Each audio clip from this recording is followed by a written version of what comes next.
அப்ப எந்த வழிபாடு நமக்கு இதுவும் பண்ண மாட்டோம் அதுவும் பண்ண மாட்டோம்னா அப்ப என்ன செய்யறது?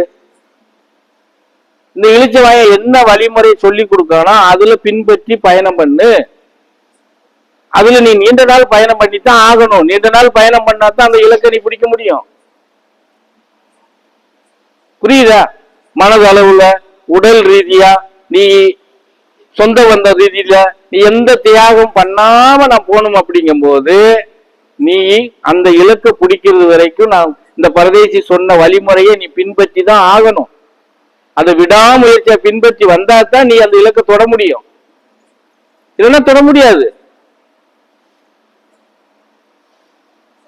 அதெல்லாம் நம்ம சிந்தனைக்கே வர்றது கிடையாது.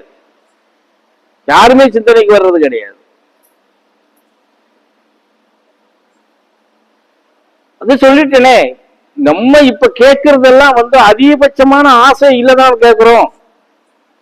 நமக்குன்னு கொடுத்த விதிமுறை எல்லாம் முடிஞ்சு போச்சு இல்ல, அதை தாண்டி தானே இப்ப இருக்கிறோம். உங்க பாசையில சொல்ல போனா அது என்ன சாமி?